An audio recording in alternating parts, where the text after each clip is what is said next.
যারা বাংলাদেশকে ধ্বংস করতে চায়,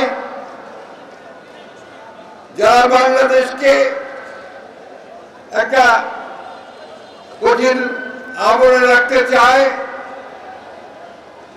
সেই আধিপত্যবাদী ষড়যন্ত্র চক্রান্ত থেকে রক্ষা করে শহীদ প্রেসিডেন্ট, স্বাধীনতার ঘোষক,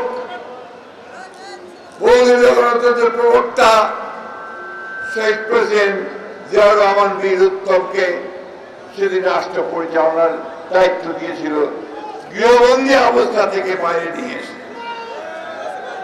সেই দিন থেকে সেই শহীদ প্রেসিডেন্ট জিয়াউর রহমান মাত্র ৩.৫ বছরের মধ্যে বাংলাদেশকে একটা নতুন, একটা সমৃদ্ধ বাংলাদেশে পরিণত করতে চেয়েছিলেন। এর আগে শেখ মুজিবুর রহমানের নেতৃত্বে বাংলাদেশে একদলীয় শাসক বাকশাল প্রতিষ্ঠিত হয়েছিল। তিনি সেটিকে বহুদলীয় গণতন্ত্রে রূপান্তরিত করেছিলেন, সংবাদপত্রের স্বাধীনতা নিশ্চিত করেছিলেন, বিচার বিভাগের স্বাধীনতা নিশ্চিত করেছিলেন এবং অর্থনীতিতে তিনি একটা বেসরকারি খাতে বিনিয়োগ এবং প্রাইভেট সেক্টরকে তিনি সেদিন কাজ শুরু করেছিলেন। বন্ধুগণ, শহীদ প্রেসিডেন্ট জিয়াউর রহমান নতুন এক বাংলাদেশের সূচনা করেছিলেন। সংস্কারের কথা আজকে বলা হয়, সেই সংস্কার তো শহীদ প্রেসিডেন্ট জিয়াউর রহমান করেছিলেন। তিনি সেদিন একদলীয় শাসন বাকশাল থেকে বহুদলীয় গণতন্ত্র করেছিলেন। একটার পরে দেশের বেগম খালেদা জিয়া তিনি প্রেসিডেন্সিয়াল ফর্ম অফ গভর্নমেন্ট থেকে পার্লামেন্টারি ফর্ম অফ গভর্নমেন্টে নিয়ে এসেছিলেন।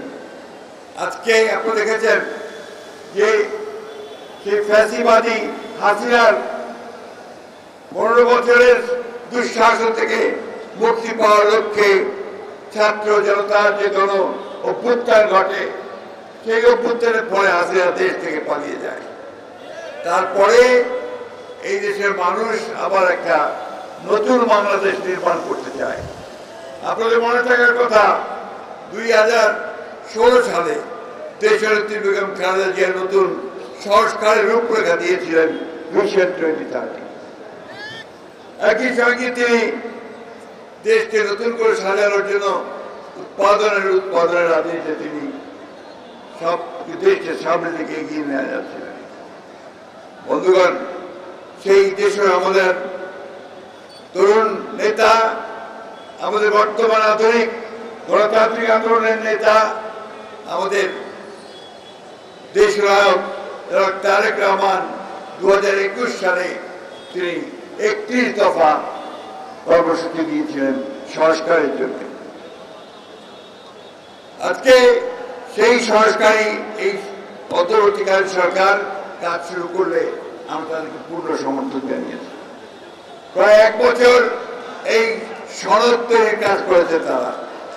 গত ১৭ই অক্টোবর রাজনৈতিক দলগুলো তারা একমত হয়েছেন যে সমস্ত বিষয়ে, সেগুলোতে আমরা স্বাক্ষর করেছি পার্লামেন্টের সামনে। এরপরে আবার যখন এই ঐক্যবদ্ধ কমিশনের প্রধান আলী রিয়াজ সাহেব, সেই সঙ্গে প্রধান উপদেষ্টাও তারা আবার নতুন করে প্রস্তাবটা দিলেন, সেই প্রস্তাবের মধ্যে দেখা যাচ্ছে যে সেই সনদে যে আমরা সাক্ষাৎ করেছিলাম সেগুলো সেখানে লিপিবদ্ধ হয়।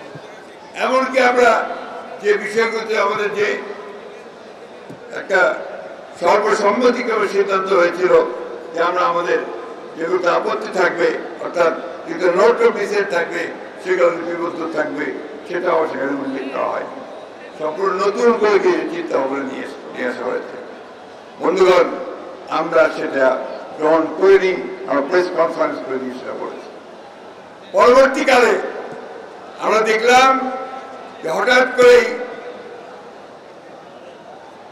উপদেষ্টা কাউন্সিলের একজন সদস্য তিনি প্রেস কনফারেন্স করে বললেন যে তাদের উপদেষ্টা কাউন্সিলের সিদ্ধান্ত হয়েছে যে 7 দিন সময় দেওয়া হবে রাজনৈতিক দলগুলোকে, তারা নিজেদের মধ্যে আলোচনা করে সিদ্ধান্ত গ্রহণ করবে।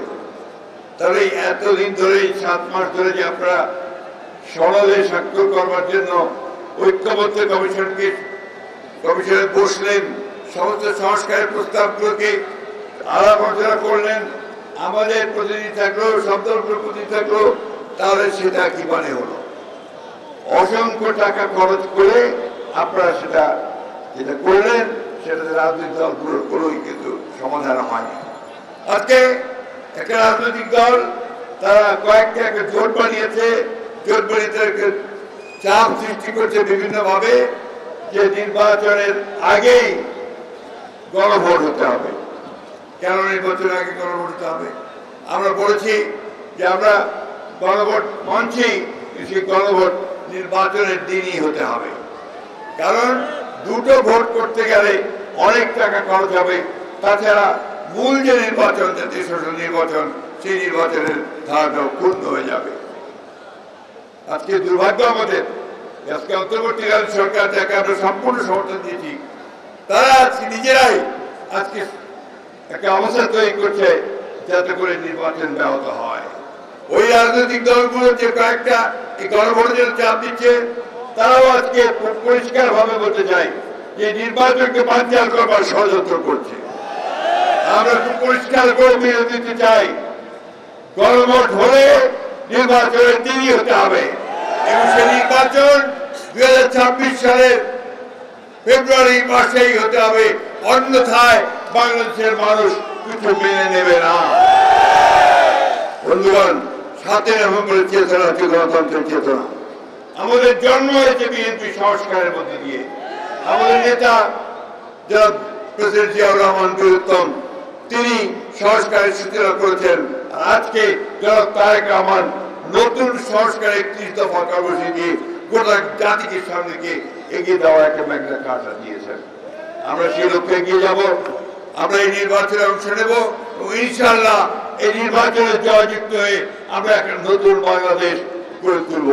আমি যুবক ভাইদেরকে আহ্বান জানাতে চাই, তরুণদেরকে আহ্বান জানাতে চাই যে আসুন, আপনারা যে ত্যাগ স্বীকার করেছেন, আমাদের যে হাজার হাজার নেতা কর্মী মারা গেছে, আমাদের যারা সহকর্মী সহযোদ্ধা তারা মারা গেছেন, তাদের আত্মার প্রতি শ্রদ্ধা জানিয়ে আমরা সামনের দিকে এগিয়ে যাই।